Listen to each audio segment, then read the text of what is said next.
Irmãos, vamos abrir as nossas Bíblias em Marcos, capítulo 7.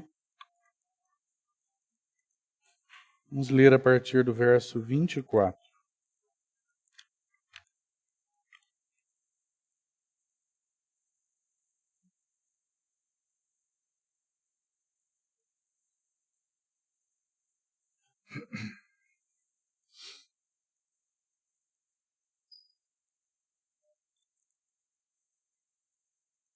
Levantando-se, partiu dali para as terras de Tiro e Sidom, e tendo entrado numa casa, queria que ninguém o soubesse. No entanto, não pôde ocultar-se, porque uma mulher, cuja filhinha estava possessa de um espírito imundo, tendo ouvido a respeito dele, veio e prostrou-se-lhe aos pés. Esta mulher era grega, de origem ciro-fenícia, e rogava-lhe que expelisse de sua filha o demônio. Mas Jesus lhe disse: deixa primeiro que se fartem os filhos, porque não é bom tomar o pão dos filhos e lançá-lo aos cachorrinhos. Ela, porém, lhe respondeu: sim, Senhor, mas os cachorrinhos, debaixo da mesa, comem das migalhas das crianças. Então lhe disse: por causa desta palavra, podes ir, o demônio já saiu de tua filha. Voltando ela para casa, achou a menina atirada sobre a cama, pois o demônio a deixara. Vamos ainda em Mateus, capítulo 15.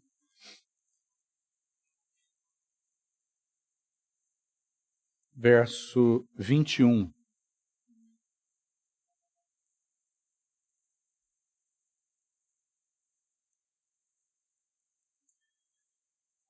Partindo Jesus dali, retirou-se para os lados de Tiro e Sidom. E eis que uma mulher cananeia, que viera... Perdão, irmão. E eis que uma mulher cananeia, que viera daquelas regiões, clamava: Senhor, filho de Davi, tem compaixão de mim? Minha filha está horrivelmente endemoniada. Ele, porém, não lhe respondeu palavra. E os seus discípulos, aproximando-se, rogaram-lhe: despede-a, pois vem clamando atrás de nós. Mas Jesus respondeu: não fui enviado senão as ovelhas perdidas da casa de Israel. Ela, porém, veio e o adorou, dizendo: Senhor, socorre-me. Então ele, respondendo, disse: não é bom tomar o pão dos filhos e lançá-lo aos cachorrinhos? Ela, contudo, replicou: sim, Senhor. Porém, os cachorrinhos comem das migalhas que caem da mesa dos seus donos. Então lhe disse Jesus: ó mulher, grande é a tua fé. Faça-se contigo como queres. E desde aquele momento, sua filha ficou sã. Senhor, nos alegramos muito de nos reunirmos aqui juntos, como teu povo separado, aqueles que o Senhor mesmo chamou. Muito obrigado, porque podemos nos reunir e, assentados aos teus pés, ouvirmos a tua voz. Obrigado por tua palavra, que é tão poderosa, tão viva, Senhor, tão rica. Obrigado por tua doce comunhão conosco pelo Espírito. Nesta noite, nossa súplica é que o Senhor use a tua palavra e abra um pouco mais para nós a respeito de teu coração, Senhor, de tuas características tão ricas, das realidades do teu amor, das belezas da tua misericórdia. Obrigado, porque temos aprendido a nos achegarmos a Ti e recebermos provisão. Alimenta-nos com a Tua palavra. Nós te suplicamos. Fala aos nossos corações, mas essa vez usa todas as coisas para atingir o coração de cada um de nós. Nos protege, Senhor, por favor, de qualquer interferência. Nos livra, nos protege das investidas do maligno. Nos dá um ambiente genuinamente espiritual. Nos dá um entendimento aberto, olhos abertos, ouvidos abertos, corações abertos, para que o Senhor tenha caminho livre para edificar as nossas vidas nessa noite, para edificar a Tua igreja nessa noite. Assim, com toda a confiança depositada no Senhor, no agir do Teu Espírito, nós te suplicamos isso, no nome precioso do nosso Senhor Jesus. Amém.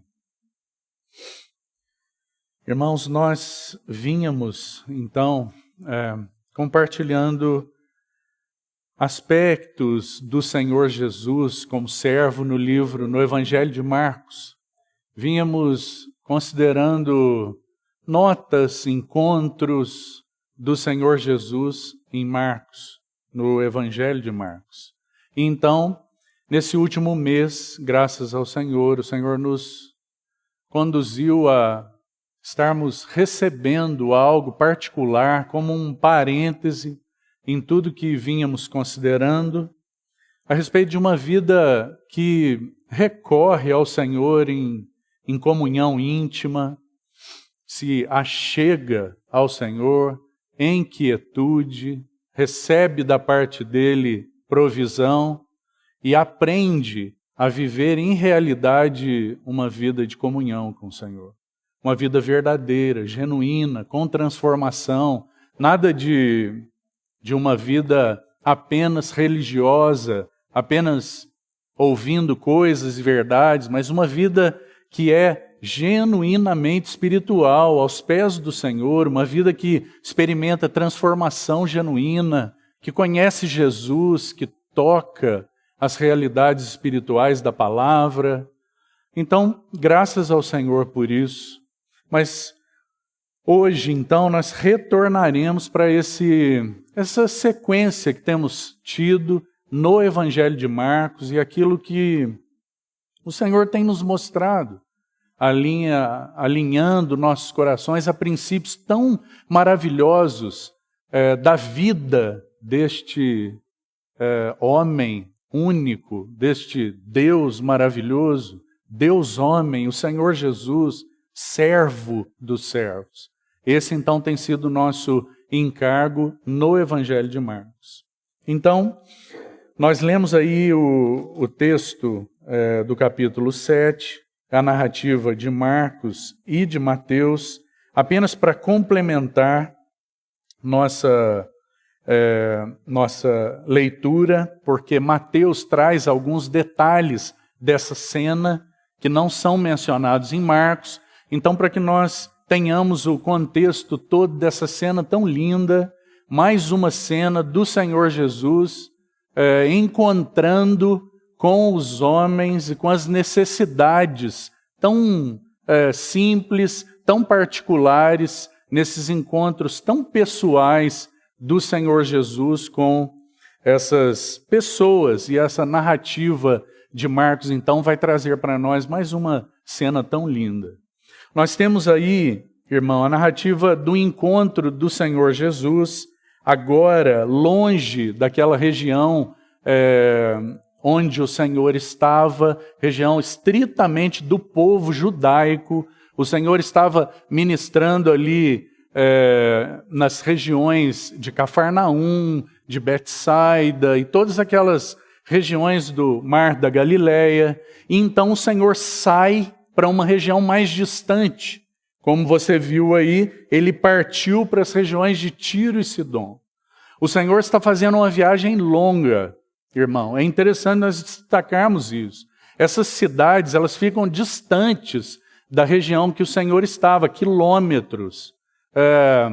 A cidade de Tiro, mais próxima, cerca de 60 quilômetros de onde o Senhor estava, e a região de Sidom mais distante ainda. Então, o Senhor ele faz uma mudança de rota da região em que estava para esta região agora gentia, a região da Fenícia, onde é hoje o Líbano. O Senhor sai dali da região de Israel e vai, então, para essa região de Tiro e Sidom. Tão interessante, irmãos, nós observarmos isso, porque o Senhor faz um deslocamento até uma região gentia agora, estritamente gentia. É certo que havia um certo intercâmbio entre as pessoas daquela região, mas agora o Senhor está saindo daquela região dos judeus e indo para uma região estritamente gentia. E nós sabemos que o Senhor Jesus é aquele Cordeiro Santo que veio para salvar os pecadores. Ele veio para os perdidos. E então o Senhor, nessa ação, nessa mudança do seu ministério, do local do seu ministério, ele muda então de região e vai para uma região gentia agora. E então o Senhor se encontra com uma mulher naquela região. Uma mulher cananeia, segundo a narrativa de Mateus. Isso basicamente são expressões cirofenícia, cananeia, para se referir a uma mulher gentia. Uma mulher que agora é separada do povo da aliança. Uma mulher que não fazia parte daquele povo estritamente judeu da aliança.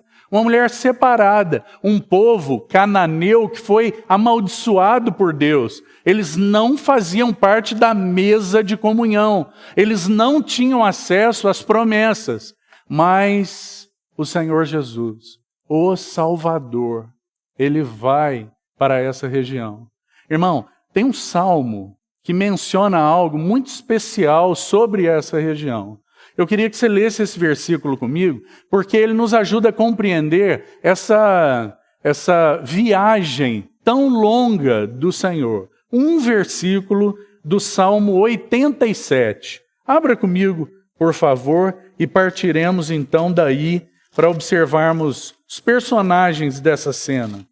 O Salmo 87, versículo 4, vai dizer assim: dentre os que me conhecem, olha que expressão interessante, dentre os que me conhecem, o Salmo começa falando de Sião. Se você observar o versículo 1 do Salmo 87, começa falando que o Senhor ama, versículo 2, as portas de Sião. Então o assunto é o Senhor Deus de Sião. Aqueles a quem o Senhor havia se revelado, feito aliança com eles. Mas o versículo 4 vai dizer assim: dentre os que me conhecem, farei menção de Raabe, de Babilônia, eis a Filístia e Tiro com Etiópia. Interessante. Farei menção de Tiro. Então, dentre os que me conhecem, de alguma maneira o salmista está dizendo para nós, a salvação chegará a Tiro. De alguma maneira está sendo mencionado para nós que dentre aqueles que receberão salvação por meio do propósito de salvação de Deus, a salvação chegará a Tiro. Irmão, nós sabemos muito bem que os judeus foram apenas um meio de revelação dos desígnios e propósitos de salvação de Deus. Mas o Salmo 87 vai deixar claro para nós que a salvação chegará a Tiro. E o que nós estamos vendo agora no texto que você acabou de ler? O cumprimento desta palavra. A salvação, o Salvador, ele se dirige a Tiro.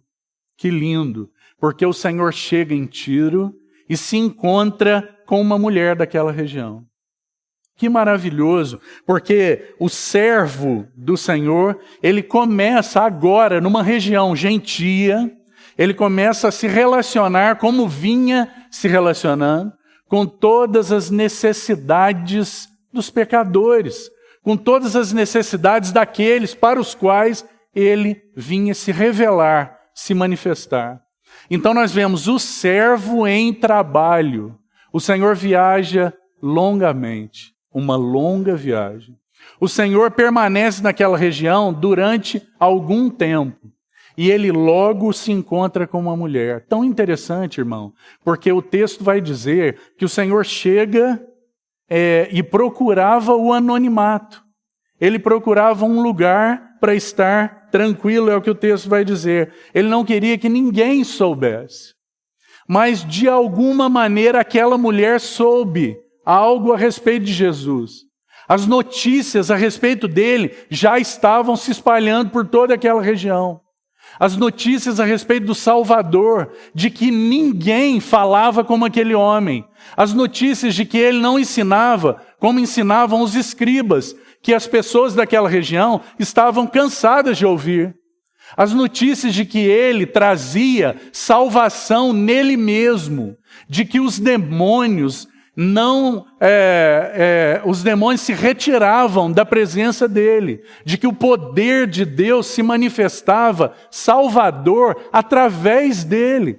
A salvação chega a Tiro, e aquela mulher ouviu a respeito disso, e ela não pôde se conter. Irmão, Tiro é uma cidade importante na história, é uma cidade de comércio importante, é uma região ali próxima ao Mediterrâneo. Muitas coisas eram comercializadas ali.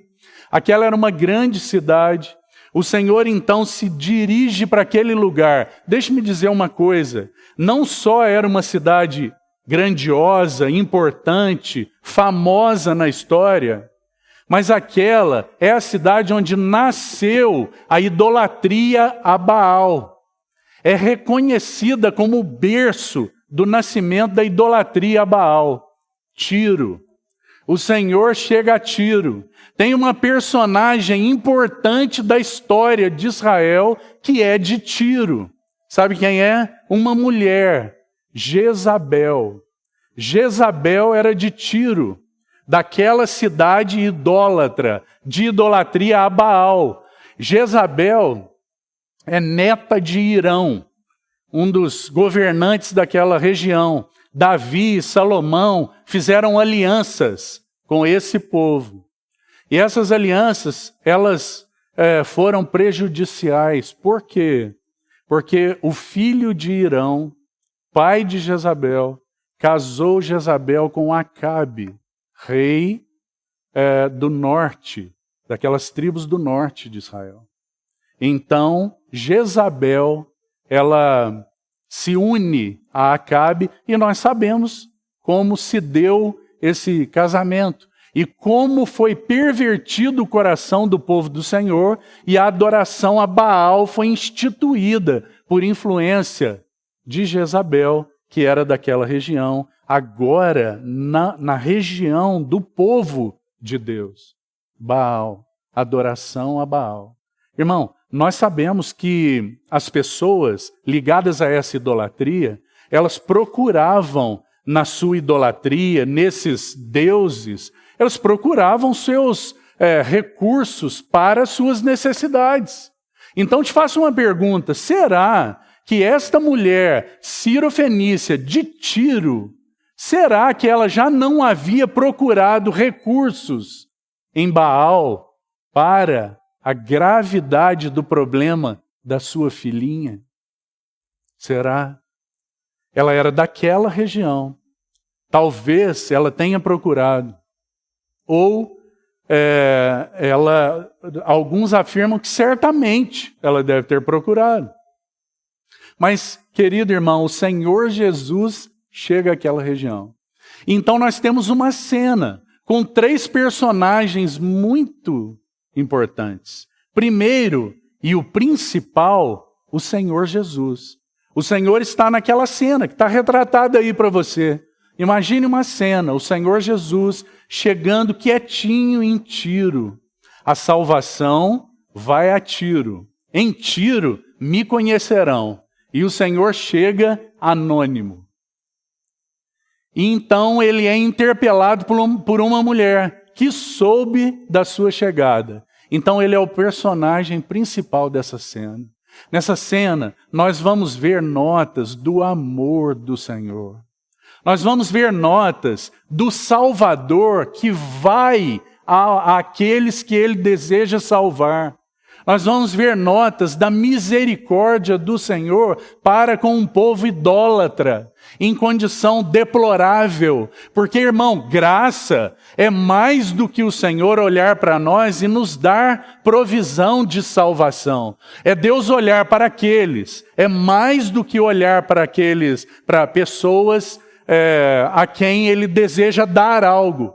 Mas é Deus olhar para pessoas que são inimigas dEle, frontalmente rebeldes, que desejam outra coisa e não a Ele, que o ofendem, e dar tudo na pessoa do seu Filho. Isso é graça. A graça vai a Tiro, a terra da idolatria, a terra de Baal. Criancinhas eram oferecidas a Baal. E essa mulher tinha uma criancinha horrivelmente endemoniada. E a salvação chega a Tiro.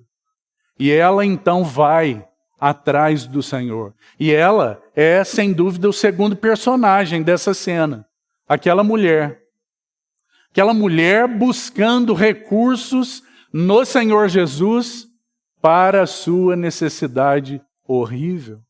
Então, se nós procurarmos uma definição central para o que está acontecendo ali, nós podemos chamar de um drama de tristeza e sofrimento de uma mãe. Um grande drama. Uma filhinha horrivelmente, é a expressão que você tem aí, endemoniada. A expressão de Marcos é um espírito imundo. Essa é a circunstância daquela mulher. Uma mulher com uma filhinha com um espírito imundo. Essa expressão imundo, ela traz a ideia de algo pervertido. Talvez um comportamento pervertido, inadequado na vida de uma criança. Minha filhinha, horrivelmente endemoniada. Então nós temos essa mulher, segundo personagem dessa cena. Uma mulher com essa circunstância de sofrimento. Mas também nós temos uma filhinha. Nós temos uma filhinha horrivelmente endemoniada. Mas também nós temos os discípulos do Senhor. Eles estavam ali, vendo tudo. E o Senhor desejando que eles aprendessem lições, queridos irmãos. Por quê? Porque eles iriam pregar o Evangelho. Eles iriam encontrar pessoas com necessidades. E eles definitivamente não sabiam o que é uma fé genuína e verdadeira. Eles não sabiam. Porque eles olham para ela e a atitude deles é: despede-a. Ela está nos incomodando. Ela está atrás de nós a gritar: despede-a. Eles não sabiam o que é uma fé verdadeira e genuína, mas o Senhor sabia. E o Senhor os estava treinando. Então o Senhor desejava ensinar para eles quais são as características de uma fé verdadeira, genuína. Então essa cena se desenha aí diante de nós. E nós temos o Senhor se apresentando àquela mulher num diálogo cheio de nuances que precisam ficar bem entendidas por nós. Porque nós precisamos olhar a cena, talvez a melhor maneira de olhar a cena seja destacando primeiro o final dela. O final dessa cena. Qual é o final? O final é uma mulher chegando na sua casa e encontrando sua filhinha sã. Esse é o resultado do encontro de uma mulher separada da aliança da promessa, se encontrando com o doador de misericórdia, de vida, de salvação, com uma filhinha horrivelmente endemoniada. Essa é a cena. Discípulos repreendendo a atitude dela, discípulos que estavam próximos do Senhor, repreendendo sua atitude, e o resultado é uma filhinha na cama sã. Esse é o resultado. Por que talvez seja importante nós começarmos olhando por aí? Porque, irmão, se nós não olharmos por aí, nós não iremos compreender bem a maneira com que o Senhor conduziu esse encontro. Alguns de nós vão olhar e dizer assim, puxa, mas como ele foi rude com ela. Para que o Senhor falar dessa maneira? Por que o Senhor agiu assim, falou dessa maneira? Por que ele foi tão rude? Por que ele foi tão áspero? Não convém dar o pão para os cachorros, para os cachorrinhos, é a expressão que nós temos aí. Por que o Senhor agiu dessa maneira? O que o Senhor queria? Então, talvez seja importante olharmos para o resultado para entendermos o processo, a maneira com que o Senhor age. Irmão, é muito importante todos nós aqui, sabermos que o nosso Deus é um Deus de propósito. Que Ele começou uma obra nas nossas vidas e Ele há de completar. E que mesmo que você e eu não entendamos o processo no momento, Ele visa ganhar nossos corações. Ele visa formar seu caráter em nós. Ele visa nos tornar semelhantes a Ele, porque Ele é Deus de propósito. Então, sempre no decorrer do propósito, haverão momentos em que você e eu poderemos encontrar uma face carrancuda. Poderemos encontrar circunstâncias difíceis, mas o Senhor está nelas. O Senhor está administrando cada uma delas. Assim como essa mulher, no decorrer do processo, encontrou dificuldades, mas ela seguiu persistindo. E então nós vamos ver características tão lindas de uma fé grande, é o que o Senhor diz. Mulher, grande é a tua fé. Não te deixa desejoso de que essa experiência seja também a sua, irmão. Quando nós vemos expressões como essa, parece que na nossa geração, o retrato da nossa geração é muito mais de homens de pequena fé, porque sois tímidos. Parece que o retrato da nossa geração é muito mais esse do que o Senhor olhar e dizer, grande é a tua fé. Mulher, grande é a tua fé. O Senhor se impressiona com isso. Seja feito como queres, porque grande é a tua fé. Que coisa maravilhosa. Que maravilhosa cena que nós temos aí. Então, primeiro considerando o resultado, nós começamos a compreender o processo e o objetivo do Senhor. O Senhor tinha, sim, propósito em ganhar completamente o coração daquela mulher, mas o mesmo Senhor que desejava ganhar aquele coração, que os discípulos não compreenderam absolutamente, Ele também desejava ordenar o coração dos seus discípulos, para que eles aprendessem com clareza o que é uma verdadeira fé. Irmão, nós sabemos que fé é uma vida unida a Jesus. Fé é uma vida de união com Jesus, é uma vida unida a Cristo. É uma vida que procura Cristo, que tem Cristo como seu recurso, que deseja Cristo. E onde que isso está expresso nessa cena? Antes, eu gostaria de te lembrar que o livro, a carta aos Hebreus, vai trazer para nós uma definição, uma nota muito poderosa sobre a fé. E que talvez seja importante nós nos recordarmos. Abra aí em Hebreus capítulo 11 e vamos ler alguns versos ali daquele capítulo, porque ele vai fazer um destaque nisso que primeiro gostaria de te mostrar nessa cena. Então, Hebreus capítulo 11, verso 1 vai dizer assim: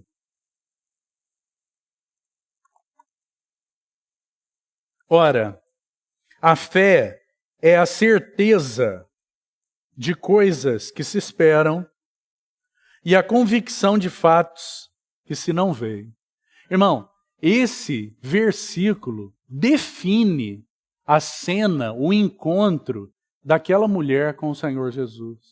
O que nós estamos vendo lá? Nós estamos vendo alguém que busca exclusivamente o Senhor, que espera exclusivamente nele e que tem a realidade, ou a palavra que seria mais adequada aí no texto, nós sabemos que traduz aí de forma melhor a expressão certeza, seria a palavra substância ou realidade. Uma mulher que espera e que se encontra com o Senhor Jesus, espera exclusivamente nele, que busca nele o que ela carecia, precisava, e que vê a realidade, a substancialização daquilo que o Senhor é em si mesmo, libertador, misericordioso, salvador, aquele que salva ao pecador dos seus pecados. Não é apenas uma circunstância, nós sabemos, porque o Senhor não era um milagreiro, mas ele desejava o coração dos seus filhos. Filho meu, dá-me o teu coração. Então, mais uma vez, nós temos essa mulher, e o capítulo 11 de Hebreus aí vai, através de vidas e de homens, relatar para nós o que é uma fé genuína. Então, se você continuar lendo, você vai ver personagens aí. Você vai ver no versículo 2 ele dizer que pela fé se obtém um bom testemunho. Então, esse é um princípio relacionado à fé. O que é a fé? A fé é uma vida unida a Jesus que obtém, que dá um bom testemunho. E você vai seguindo, ele vai dizer, a fé, ela dá uma convicção relacionada ao fato de que Deus é soberano, criador de todas as coisas. A fé, ela nos ajuda a oferecer sacrifícios a Deus, e é assim que Abel vai nos ensinar. Ele vai seguir e vai falar, a fé é uma vida que anda com Deus, e é assim que Enoque nos ajuda. Ele vai dizer, a fé é uma vida que recebe instrução divina. Noé vai nos ensinar isso. É uma vida de obediência a Deus. Noé vai nos ensinar isso. É uma vida separada do contexto do mundo. E Noé, com a sua família, separados, aparelhando uma arca. É uma vida de obediência a Deus e de consagração a Deus. Então, Abraão vai ensinar isso. E o capítulo 11 de Hebreus vai trazer muitos aspectos de uma fé genuína. E então nós temos aí uma cena. E o Senhor Jesus, com os seus discípulos que conheciam todas essas narrativas de Hebreus 11, porque eles conheciam os patriarcas e eles não conheciam uma fé genuína. E o Senhor deseja ensinar, então, isso para eles. E Ele vai destacar essa grande fé dessa mulher que procura Cristo. Irmão, o objeto da fé, porque a fé não é algo que brota no coração do homem. A fé, nós sabemos que é algo dado por Deus. Então, o que nós temos? Uma mulher procurando Jesus. Ela ouviu que ele chegou na cidade. E ela foi a ele como seu único recurso. Nós temos sido encorajados nesses dias a irmos nos prostrar aos pés do Senhor, em secreto, somente a Ele, sem alarde, você e Ele, para uma vida de comunhão íntima com Ele, que possa ser um marco transformador nas nossas vidas. Isso que o Senhor nos tem dito, meus irmãos. Isso que o Senhor nos tem dito a respeito de uma vida que se achega a Ele, porque essa é uma marca de fé verdadeira, uma vida que busca Jesus. E Ele é o único objeto da fé. Se não buscarmos, se o pecador não se dirige, não se volta para Cristo, porque Ele vem ao encontro do pecador, então nós não conseguimos ver uma marca de fé, mas ela vai ao Senhor. Ela vai e se prostra ao Senhor. Então, o texto de Mateus vai nos ajudar, porque, irmão, ela vai ao Senhor e fala com Ele. E então ela, de uma maneira tão linda, o texto de Mateus vai dizer assim, que ela clamava, primeiro, Senhor. Que coisa maravilhosa, irmão. Porque o Senhor Jesus é o Senhor, o Messias enviado para os judeus.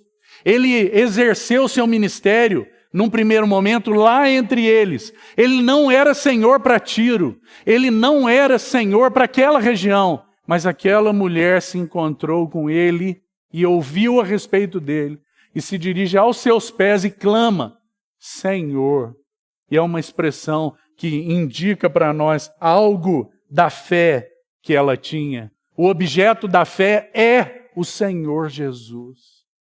Ela nos move para os pés do Senhor. Senhor, filho de Davi. Ela conhecia algo a respeito dele. Ela tinha ouvido algo a respeito dele. Senhor, primeiro. Segundo, filho de Davi, Messias, enviado. Aquele que é da linhagem de Davi, que foi prometido. Senhor, filho de Davi. Ele ouviu isso lá em Tiro, irmão. Sabe o que o Senhor ia ouvir em Jerusalém pouco tempo depois? Crucifica-o, crucifica-o. Isso ele ouviria dos fariseus, dos religiosos. Mas lá em Tiro, ele ouve daquela mulher, na terra da idolatria, ele ouve, Senhor, filho de Davi, tem compaixão, tem misericórdia de mim. Irmão, veja que maravilhoso que é nós vermos uma mulher se apresentando em uma cena ao objeto correto, vamos dizer assim, ao personagem certo, da maneira certa.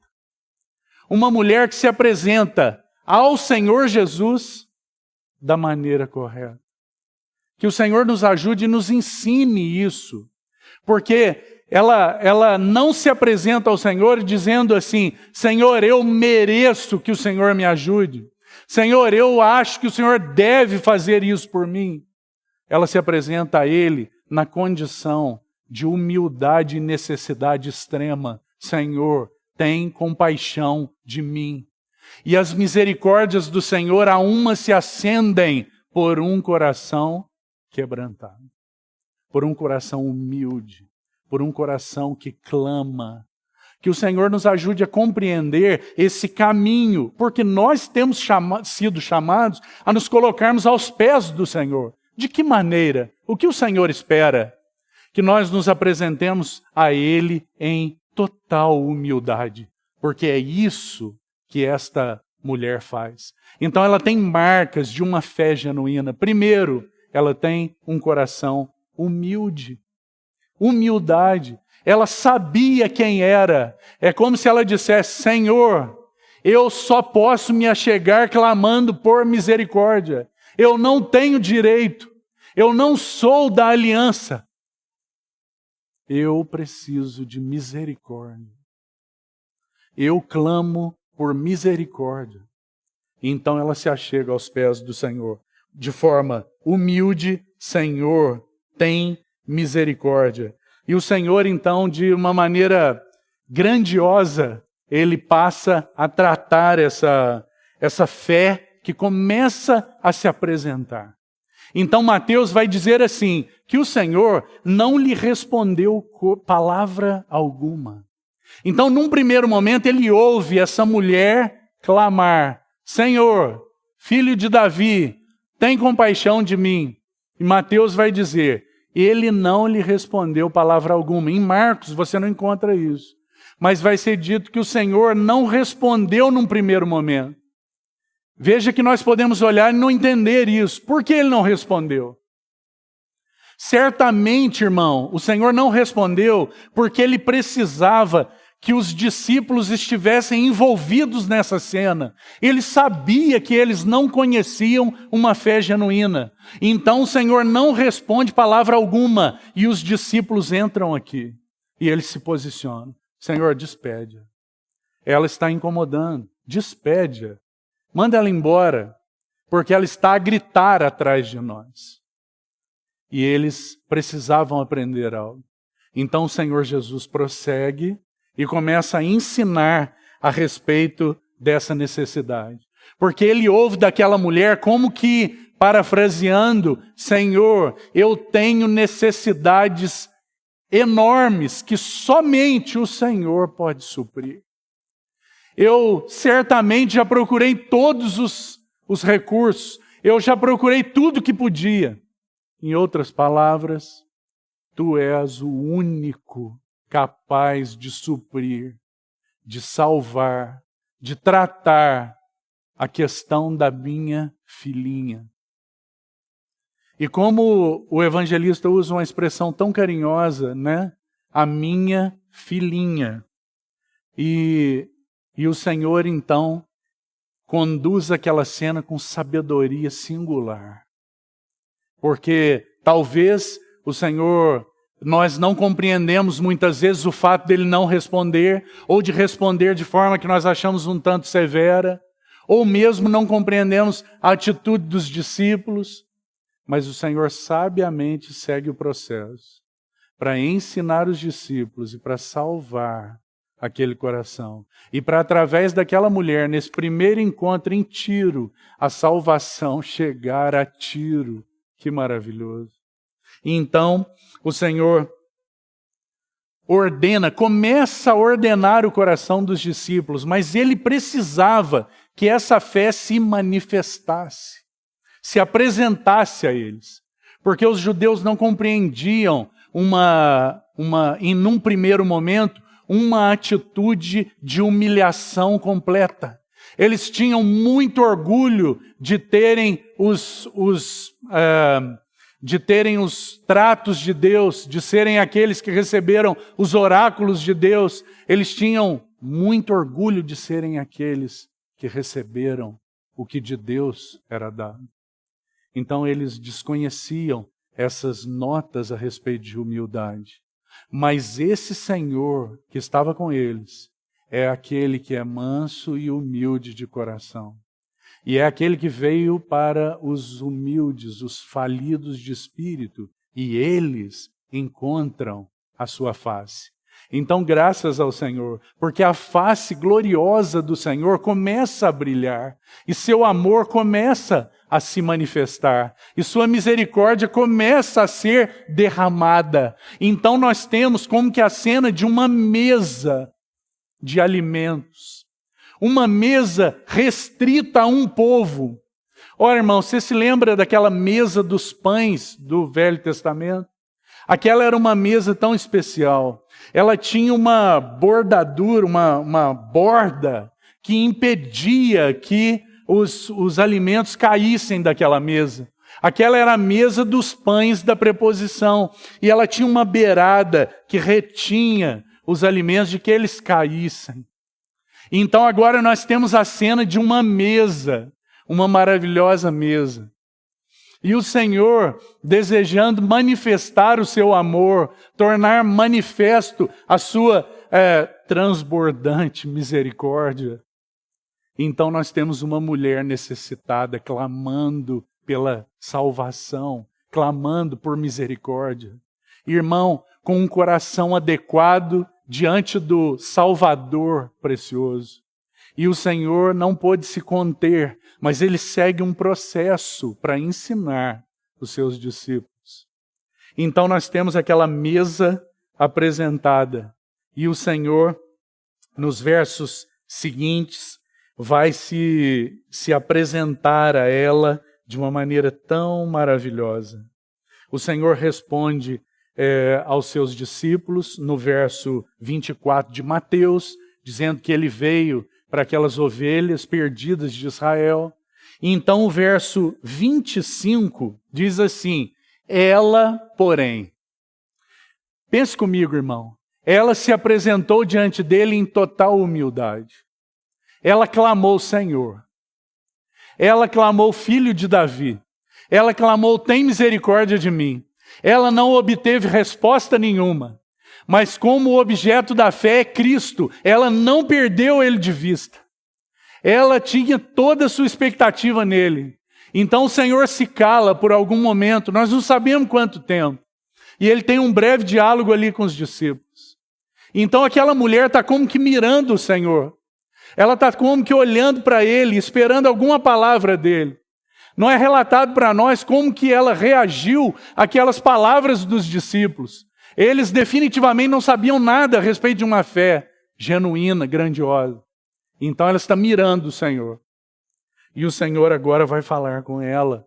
Mas antes, ela toma uma atitude. Porque a fé busca Cristo. Porque a fé busca o Senhor Jesus. E o Senhor concedeu a nós essa qualidade de relacionamento, irmão. Um relacionamento de acesso livre a Ele. De acesso direto a Ele. De nos prostrarmos aos seus pés. Sabe qual é o problema? É que muitas vezes nossa atitude diante do nosso Senhor é errada. Muitas vezes nós não procuramos ao Senhor. Outras, nós procuramos com o coração inadequado. Mas essa mulher, ela procura o Senhor e somente Ele. E com um coração totalmente adequado. Um coração quebrado, despedaçado, humilde, necessitado. Então, verso 25 vai dizer, aí do texto de Mateus, vai dizer, ela, porém, veio e o adorou. Em Marcos vai dizer, ela prostrou-se aos seus pés. Ela, porém, veio e o adorou, dizendo, Senhor, socorre-me. Que maravilhoso, irmão. Que clamor, que oração é essa? Que oração de apenas 2 palavras. Que oração maravilhosa. Ela se prostra diante dele com toda a necessidade. Ela tinha tantos argumentos. Ela tinha uma situação de sofrimento horrível. Mas ela apenas se prostra e diz, Senhor, socorre. Que o Senhor nos ensine a nos apresentarmos corretamente aos seus pés. E como que a fé genuína se apresenta?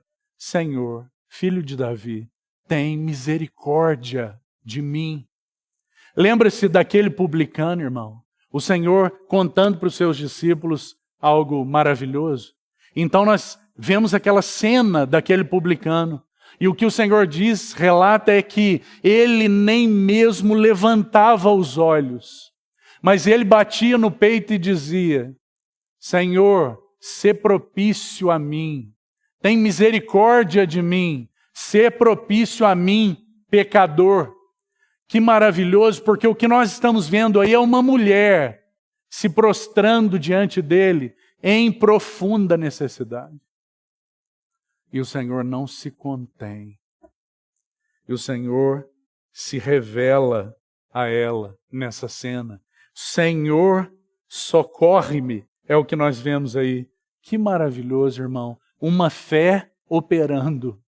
Uma fé humilde. Mas não só isso. É uma fé penitente. É a fé de uma mulher que está arrependida. É a fé de uma mulher de uma terra idólatra, que certamente procurava seus recursos nos ídolos. Mas a fé dessa mulher agora está operando, buscando ao Senhor. Lembra-se de Tessalonicenses? Quando Paulo, na primeira carta aos Tessalonicenses, vai falar da fé daqueles irmãos. Então no capítulo 1, verso 3 e verso 9, tem algo maravilhoso sobre a fé deles. Paulo vai dizer assim, que ele se recordava diante do Pai da operosidade da fé dos Tessalonicenses. Isso, verso 3, 1:3. Agora, 1:9 diz assim, de como vocês deixaram os ídolos para servirem ao Deus vivo. Que maravilhoso, porque o que está acontecendo aí? Definitivamente a mesma coisa. Ela está deixando os ídolos para servir ao Deus vivo. Isso é a operosidade da fé. Uma genuína fé que se apresenta ao Senhor, deixando os ídolos para servir ao Deus vivo. Uma fé operosa. Essa mulher se apresenta ao Senhor. Senhor, socorre-me. Então o Senhor vai conduzir a situação e o verso agora... Seguindo em Marcos, que é nosso texto base, o Senhor Jesus vai dizer para ela, que se apresenta e diz: Senhor, minha filha está horrivelmente endemoniada. Então o Senhor diz para ela assim: deixa primeiro que se fartem os filhos. Deixa primeiro que se fartem os filhos, porque não é bom tomar o pão dos filhos e lançá-lo aos cachorrinhos. A expressão que o Senhor usa aí é diferente, é uma expressão grega específica. Ele está falando, por isso que é traduzida no diminutivo, irmão. Ele está usando a expressão para um cachorrinho de estimação. Um cachorrinho que é aquele de dentro de casa, que está cheio aí e que a gente conhece. Um cachorrinho de estimação, que é da família. É a expressão que o Senhor usa. Não é a expressão, existe uma outra expressão no grego para cães, para aqueles cachorros ferozes de rua. Não é essa a expressão que o Senhor usa. O Senhor carinhosamente usa uma expressão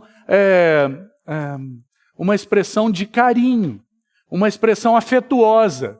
Não é bom tomar o pão dos filhos e lançar aos cachorrinhos. Agora, a nossa surpresa não é o que o Senhor diz, porque de certa maneira o que o Senhor está dizendo é: a salvação vem pelos judeus. É tão coerente com tudo que nós sabemos. A salvação vem dos judeus. Os judeus são um meio de revelação, então, do verbo eterno de Deus.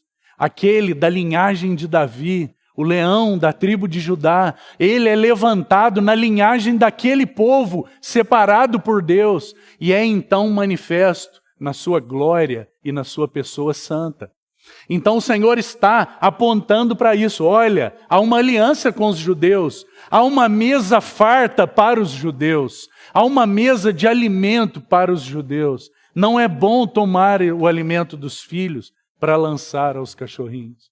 Mas, irmão, o que é mais surpreendente é a resposta dessa mulher. É a resposta da fé genuína, da fé grandiosa.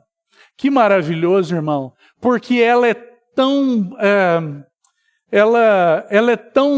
rica na sua resposta. Ela não se ofende com as palavras do Senhor.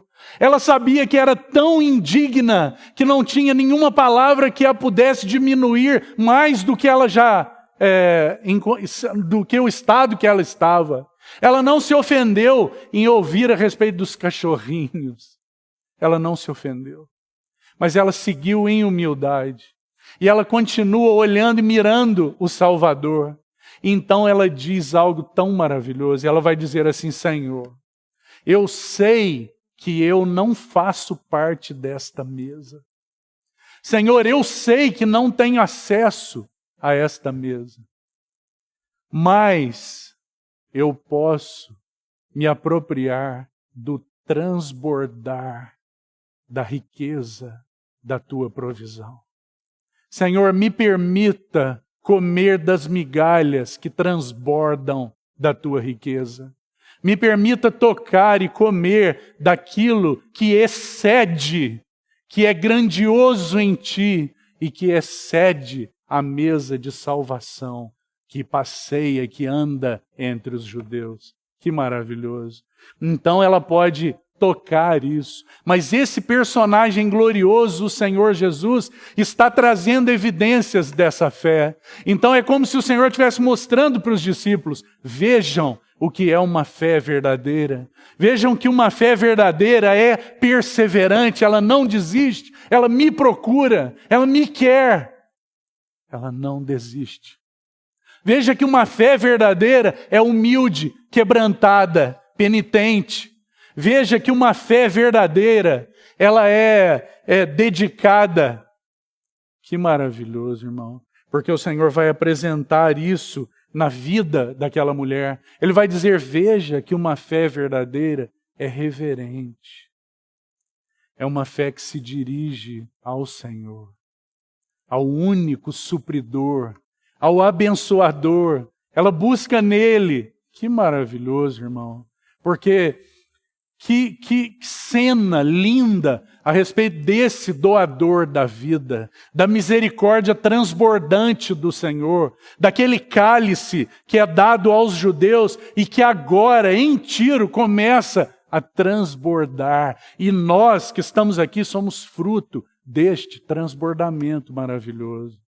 Graças ao Senhor. Como ela compreendeu isso? Como ela compreendeu? Olhando para Jesus. Ela compreendeu intuitivamente, sendo guiada pelo Senhor naquele caminho de revelação do que estava no seu coração. Ela não tinha nenhum tipo de intenção que não fosse receber dele aquilo que só ele pode dar. Salvação. Que lindo, irmão. Que linda cena. Então o Senhor Jesus se apresenta poderoso, Salvador. Ele não pode se conter. Ouvindo essa resposta, é como se o Senhor se surpreendesse com o anelo do coração dela, com o desejo do coração dela. Senhor, me permita beber do que respinga, me permita comer do que cai da tão abundante mesa que o Senhor apresentou. A questão dessa mulher não era justiça, irmão. A questão dessa mulher era graça e misericórdia. A carência dela não era justiça. Ela não olha para o Senhor e fala, nossa, mas o Senhor já deu tanto para os judeus, será que não tem alguma coisa para nós? A questão não era se o Senhor estava sendo justo ou não. A questão é que ela era indigna e carente de misericórdia e graça. Então a transbordante graça do Senhor é liberada. E o Senhor olha para ela e diz, como se o Senhor, apenas uma força de expressão, mas é como se o Senhor se surpreendesse com aquele anelo, surpreendesse positivamente. É como se o coração do Senhor sorrisse. É como se o coração do Senhor se alegrasse, vendo um anseio genuíno por Ele, somente por Ele. Ah, irmão, que o Senhor fale aos nossos corações a respeito disso. De um coração que genuinamente anseia por Ele. Nós estamos cantando e lendo o Salmo 42 tantas vezes. Mas será que essa mulher não mostra para nós o que é uma corça que suspira pela corrente das águas? O que nós estamos vendo aí é uma mulher que suspira pela misericórdia abundante, pela graça maravilhosa do Senhor Jesus. Será que o Senhor pode ver isso no seu coração e no meu nessa noite? Será que o Senhor pode ver a genuinidade desta fé operosa em direção a Ele? Não é uma fé que faz coisas, irmão. É uma fé que se apresenta humilde, prostrada, sem recursos, sem argumentos, com uma oração. Senhor, sou indigno, socorre-me. Senhor, só Tu podes. Se Tu quiseres, não é por merecimento, porque eu não tenho nenhum, Senhor. Mas se Tu quiseres, eu posso participar das migalhas. E as migalhas são tão ricas, as migalhas são tão maravilhosas, que elas levaram salvação para a casa daquela mulher cirofenícia.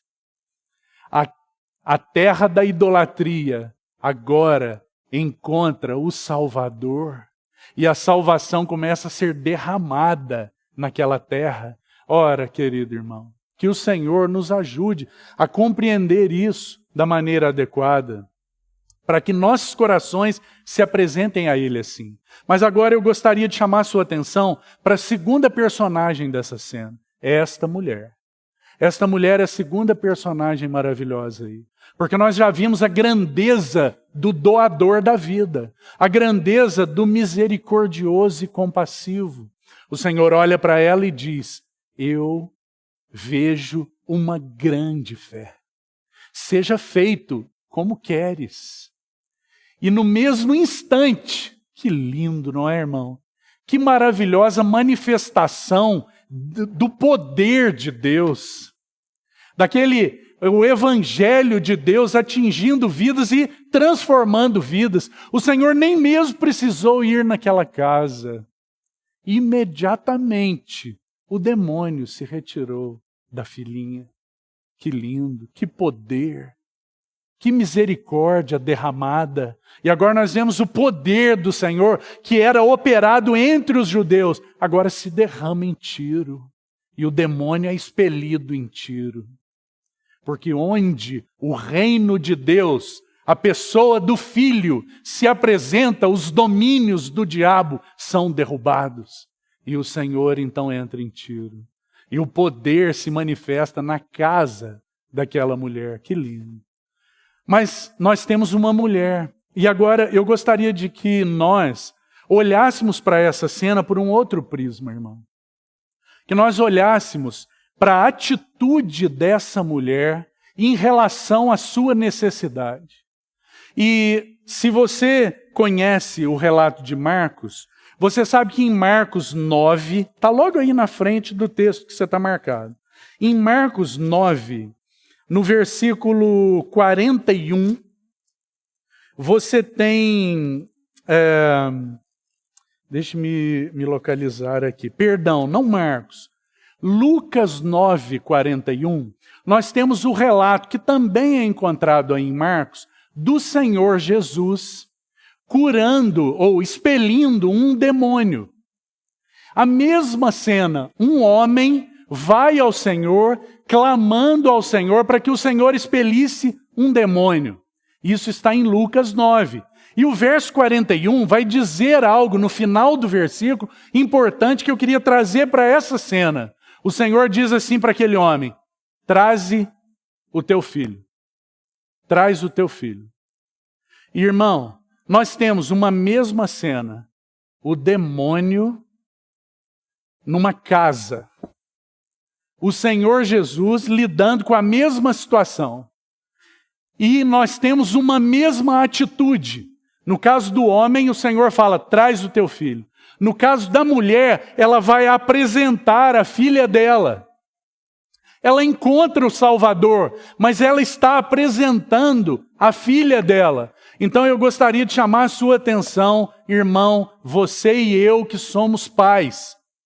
Que o Senhor nos ajude a compreender que nós somos responsáveis por apresentar nossos filhos a Ele.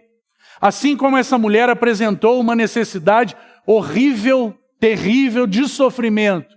Mas nós somos desafiados nesses dias a sermos aqueles que apresentam nossos filhos e essas necessidades tão grandes ao Senhor. Que você e eu, como pais, tenhamos essa atitude de apresentar ao Senhor os nossos filhos. Irmão, nós talvez essa seja o aspecto mais ferrenho da batalha espiritual que nós enfrentamos. Tem muitos aspectos desse contexto de batalha dos dias que nós vivemos. Nós enfrentamos batalha com relação ao nosso trabalho, nós enfrentamos batalhas de toda sorte. O príncipe desse mundo energizando toda essa sociedade e todas as coisas nas quais nós tocamos porque estamos aqui. Mas, irmão, talvez a questão mais ferrenha dessa batalha esteja relacionada aos nossos filhos.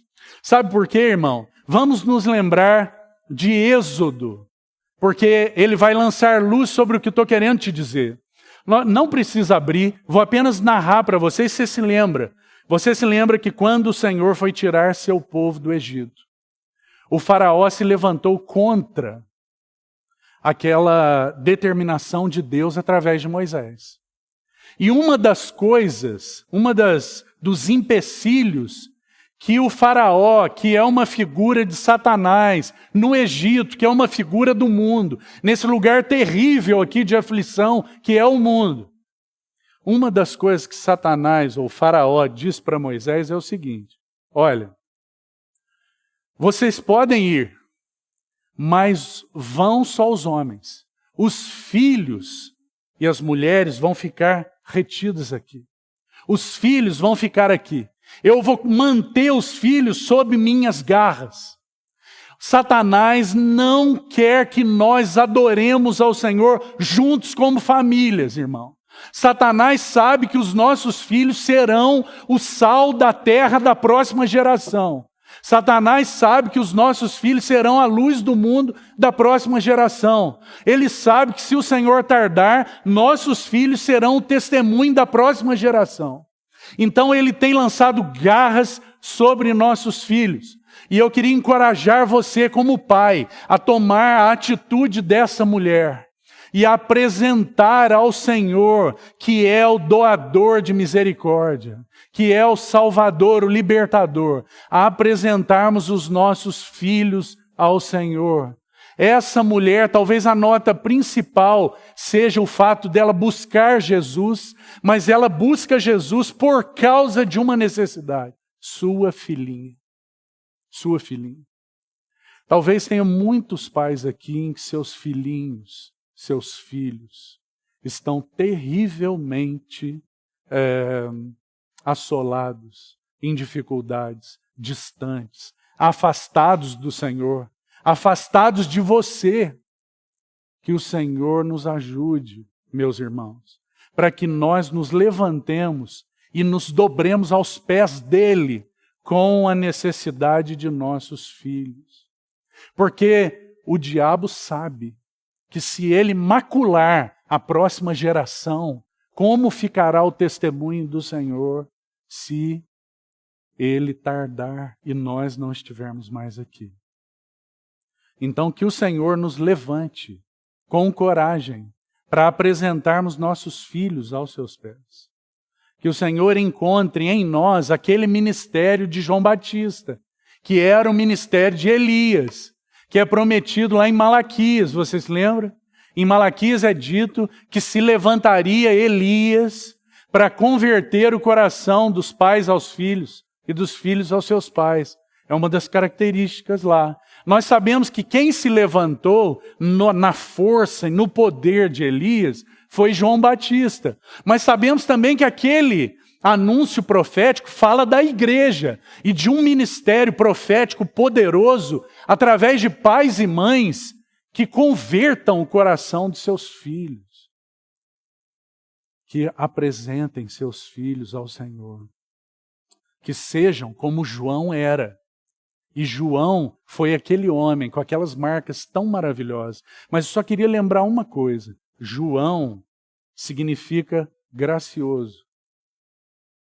João, o nome João é gracioso. Esse que era grande, que foi um homem valente, corajoso, que apresentou o caminho, apresentou o noivo, que falou a respeito de Cristo, que foi tão contundente, gracioso.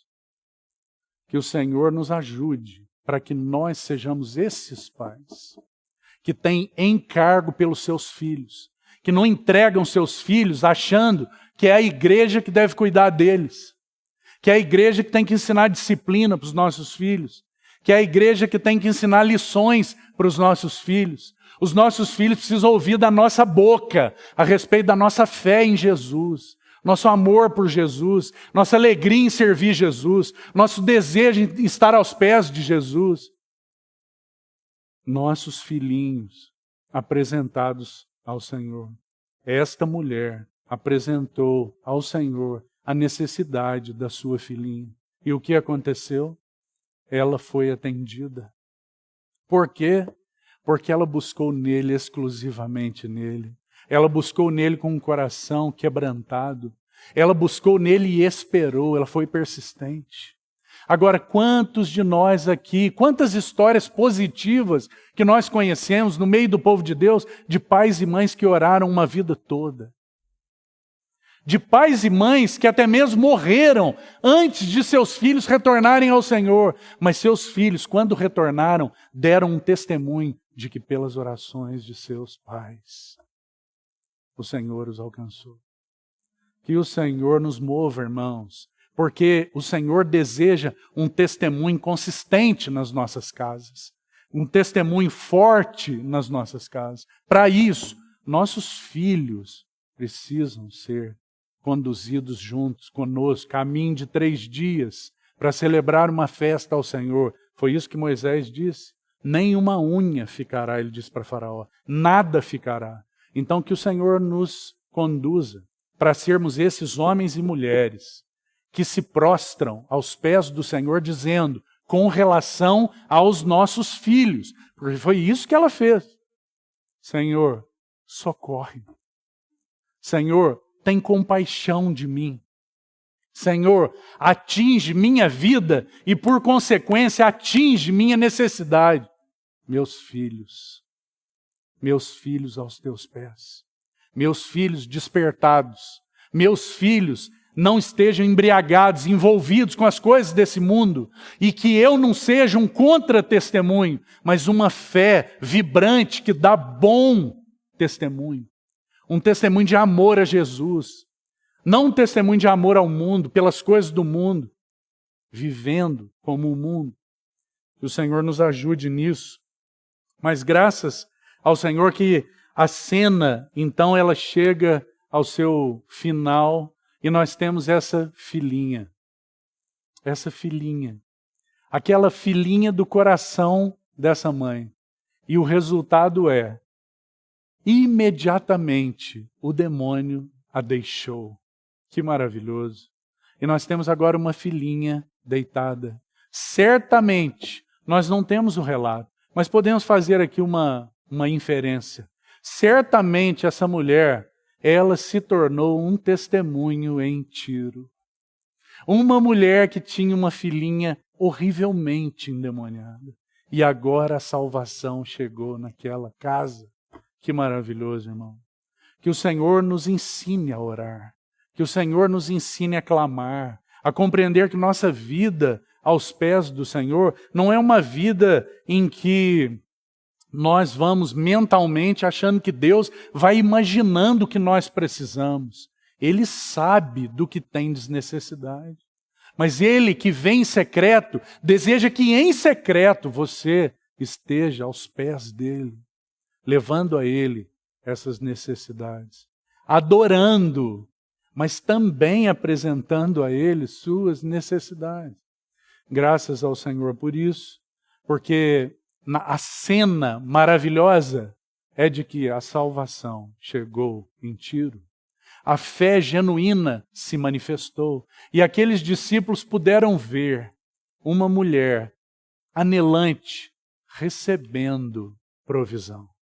Uma mulher anelante que não fazia parte do povo da aliança, recebendo salvação e podendo se alimentar naquela mesa. Não é aquela mesa de acesso daquela mulher, uma preciosa expressão desse amor incondicional do Senhor, que não oferece barreiras para um coração que deseja por Ele e só por Ele.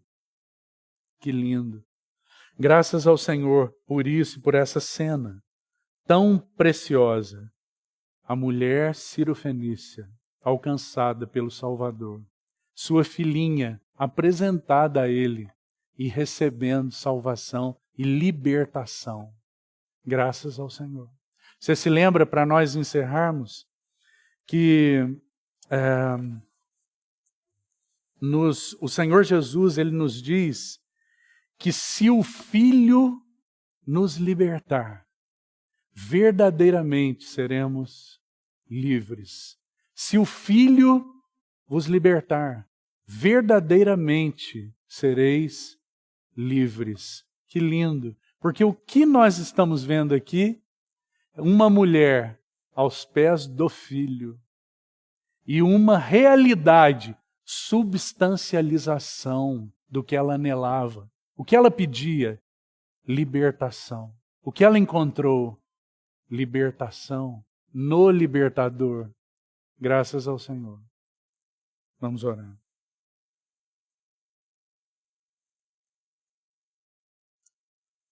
Senhor, te bendizemos. Tu és tão maravilhoso, tão cheio de misericórdia, tão cheio de graça. Obrigado por esse acesso que temos. Desejamos realmente nos prostrar aos teus pés nessa noite e gemermos, clamando nos nossos corações: socorre-nos, Senhor. em humildade, nós desejamos misericórdia. Obrigado porque o Senhor tem se dado a nós abundantemente. Nós temos recebido graça sobre graça.